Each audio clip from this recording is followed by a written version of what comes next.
Hello guys, আজ আমি চলে এসেছি পায়েস বা পরমান্ন রান্নার উপকরণ নিয়ে বা কীভাবে রান্না করতে হয়। পায়েস বা পরমান্ন সবার বাড়িতে একটা খুব শুভ জিনিস বলে মানা হয়ে থাকে।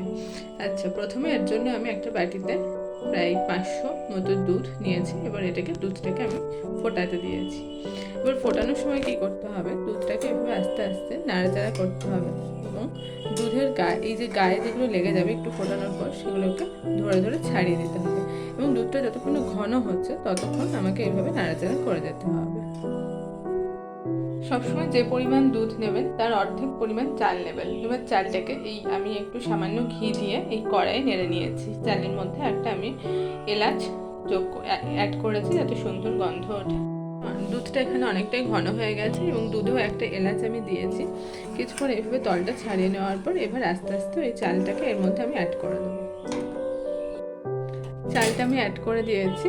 এবার আস্তে আস্তে উনুনের আঁচ হালকা রেখে মাঝে মাঝে এটাকে নাড়তে হবে যাতে আস্তে আস্তে চালটা ফুটবে এবং যখন হয়ে যাবে তখন আমি আঙুল দিয়ে চালটা তুলে টিপে দেখব।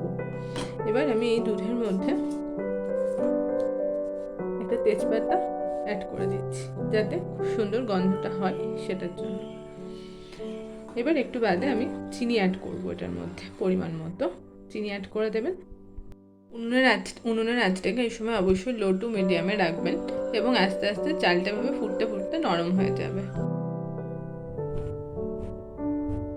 এইভাবে একটা চাল তুলে নিয়ে দেখতে হবে যে ঠিকভাবে ভেঙে যাচ্ছে কিনা, তাহলে বুঝতে হবে আমার সিদ্ধটা ঠিকঠাক হয়েছে। এবার আমি চিনিটা এর মধ্যে অ্যাড করে দিচ্ছি। চালটা যখন এরকম সিদ্ধ হয়ে যাবে তখনই চিনিটা অ্যাড করবেন। তারপর এভাবে নাড়াচাড়া করতে হবে কিছুক্ষণ যাতে চিনিটা ভালো করে মিশে যায়। চিনিটা আপনারা পরিমাণ মতো অ্যাড করবেন, যে যেরকম মিষ্টি খান। আপনারা দুধটাকে আরও ঘন করার জন্য কিছুটা মিল্ক পাউডারও অ্যাড করতে পারেন। কিছুটা কাজু কিশমিশ আমি এভাবে জলে ভালো করে ধুয়ে নেব কিছুক্ষণ। আমি এবার কাজু কিশমিশগুলোকে উনুনের আঁচটা বন্ধ করে এটা ছড়িয়ে দিচ্ছি। কিশমিশের টকে কিন্তু দুধটা কেটে যেতে পারে, তাই অবশ্যই আঁচটা বন্ধ করে তারপরে কিশমিশটা অ্যাড করবেন। এবার সামান্য একটু লবণ আমি অ্যাড করে দিলাম। ঘি অ্যাড করে দিতে হবে। আপনারা চাইলে কাজু কিশমিশটাকে ঘিতে একটু ভেজে নিয়ে তারপরেও অ্যাড করতে পারেন, বা ঘিতে যেহেতু আমি ভাজিনি তাই আমি আলাদা করে ঘিটা অ্যাড করব। ব্যাস, এবার তৈরি হয়ে গেল আমাদের পরমান্ন বা পায়েস। এইভাবেই আপনারা খুব সহজ সরল পদ্ধতিতে ঘরোয়া উপায়ে তৈরি করতে পারেন পয়লা বৈশাখে বাংলা বছরের প্রথম দিনের পায়েস।